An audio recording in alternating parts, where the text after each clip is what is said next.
I always thought loyalty counted for something. For 18 years, I was the woman behind the curtain at Ardell Properties, not a face on the website or a name in press releases, but the one who built the system that made the company run. Tenant. Portals, payment processing, maintenance scheduling, you name it, I architected it. I was the first one in the office, the last to leave, and the person they called when the servers coughed at midnight. I missed anniversaries, birthdays, even my daughter's first piano recital because the system couldn't wait. But none of that mattered when Dylan Rivers showed up. He was 40, smug, and fresh out of a consulting job where buzzwords like streamlining and cost optimization practically dripped off his resume. The first time he shook my hand, I could tell.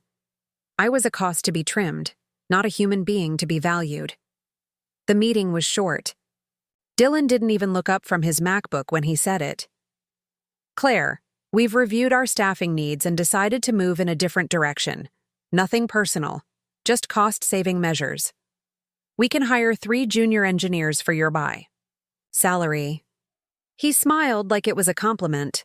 3 junior engineers to replace 18 years of tribal knowledge. 18 years of waking up at 2 a.m. to patch a server vulnerability before it hit the news. 18 years of carrying this company's digital backbone on my shoulders. I didn't argue. I didn't beg. I just sat there, nodded, and signed the severance papers Diane from HR slid across the table like I was contagious. 2 months' pay. And unused vacation time. That was the price they put on nearly 2 decades of my life. Packing my office took less than an hour.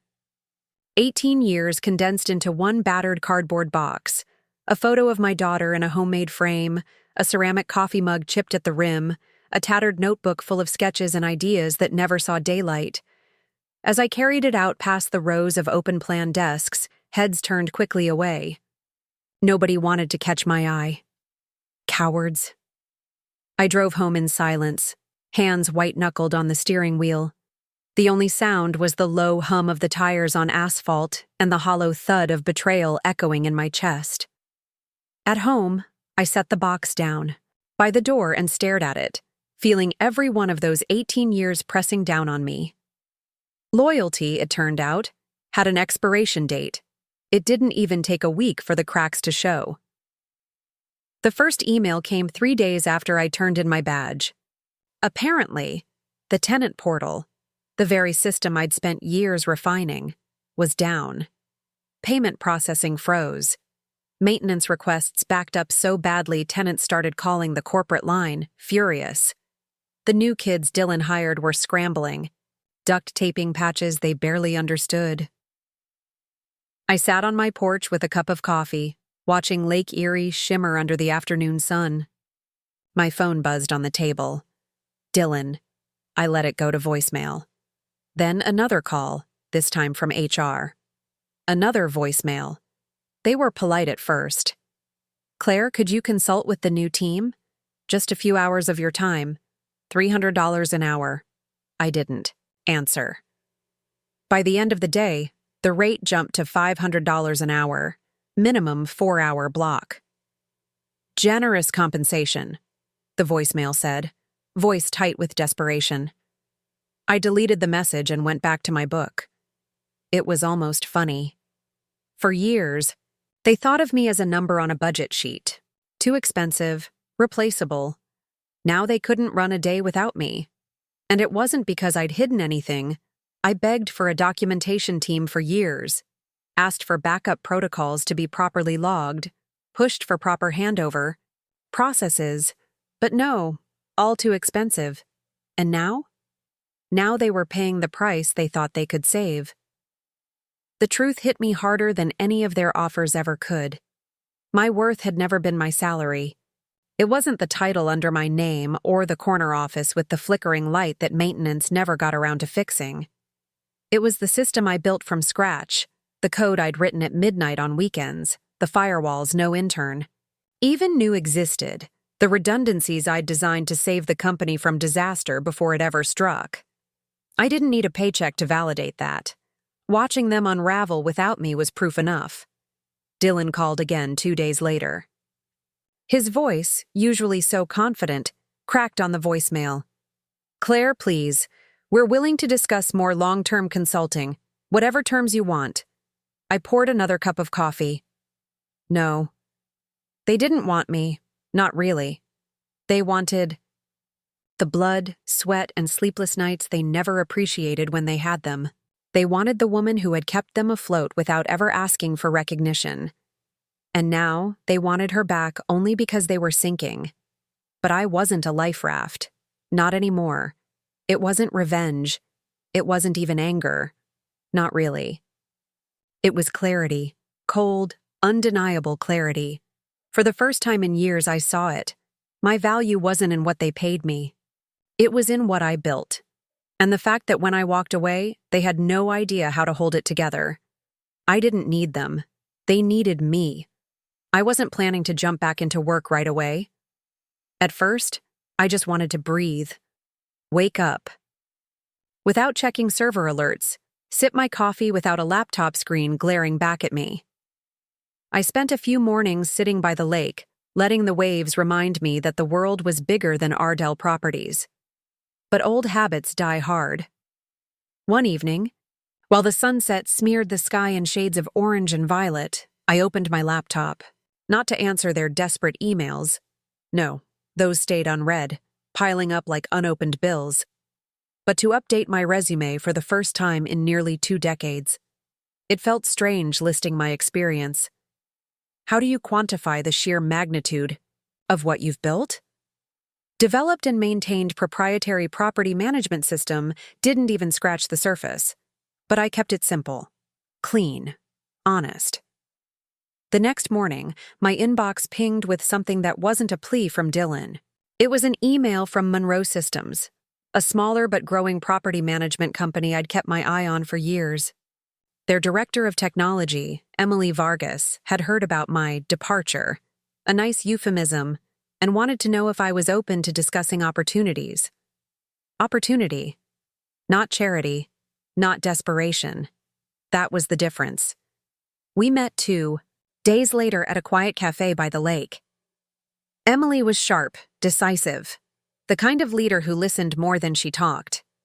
Over lattes and the smell of fresh cinnamon rolls, she laid it out. Monroe Systems wanted to build something better. Not a hodgepodge of off-the-shelf software and half-baked cloud migrations. They wanted a system designed for the long haul, scalable and secure, with proper documentation from day one. "We don't want quick fixes," Emily said. "We want something built right. We want you to build it." I didn't say yes immediately. I asked questions, a lot of them. About budget, about team autonomy, about whether they were willing to invest in doing things the hard way, the right way. Emily didn't flinch. "Long-term thinking is why we're here," she said. I left the cafe with something I hadn't felt in a long time, a sense of purpose. That night, while Ardell Properties systems crumbled and their executives scrambled, for someone, anyone, to bail them out, I sat at my kitchen table drafting the blueprint of what would become Monroe's new backbone. Modular architecture, full-scale documentation, training programs built into the deployment schedule. No single points of failure. No secrets buried in lines of code only one person could understand. It wasn't about revenge. It was about building something that would stand long after I was gone. While Dylan and his team were busy patching holes in a sinking ship, I was designing a fleet built to weather any storm. And this time, I wasn't building it for people who saw me as a line item to be cut. This time, I was building it for people who understood my true worth, even before they needed to be reminded. It was a rainy Thursday when Dylan Rivers showed up at my door. No call, no text, just a knock, sharp and insistent, like he still thought he could summon people the way he summoned interns for coffee runs. I almost didn't answer. But curiosity got the better of me. When I opened the door, he stood there soaked, designer trench coat clinging awkwardly to his frame, hair plastered to his forehead. He didn't look like the smug executive who'd sat across from me weeks ago, casually dismantling my career with a rehearsed smile. "Claire," he started, breathless. "I'm sorry to drop by unannounced, but we need to talk.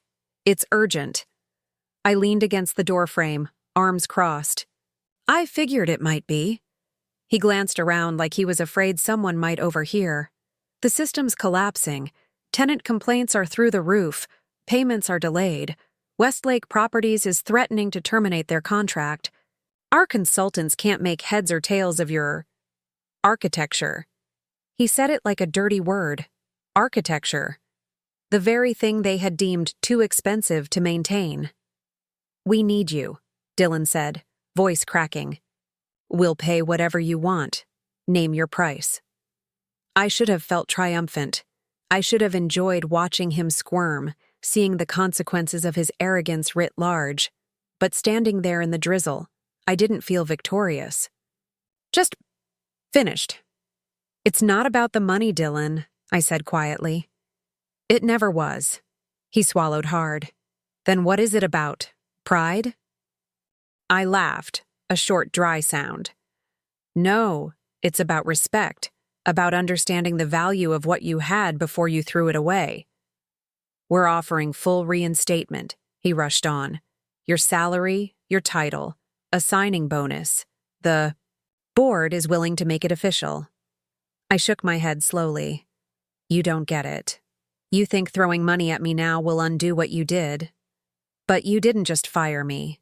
You told everyone, loudly, that experience doesn't matter. That loyalty is optional. That people like me are disposable." Dylan opened his mouth, but no words came out. Maybe for the first time in his career, he had no clever rebuttal. "I've moved on," I said, voice firm. "I'm building something new, something better, with people who saw my worth before their world fell apart." His shoulders sagged, the fight draining out of him. "You'll regret this," he muttered, but it sounded more like he was talking to himself.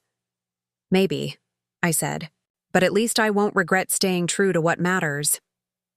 I closed the door, cutting off the last pathetic glimpse of the man who thought he could put a price tag on dignity. Inside, I poured myself a cup of coffee, the rain tapping against the windows like a gentle applause. No victory laps. No gloating. Just a quiet, final goodbye to a chapter that never deserved me in the first place. 2 days later, I signed the contract with Monroe Systems, Chief Systems Architect. Full autonomy over the project. A budget that made my old proposals at Ardell look like pocket change. But more than that, it came with something I hadn't felt in years: trust. From the first team meeting, it was clear things were different.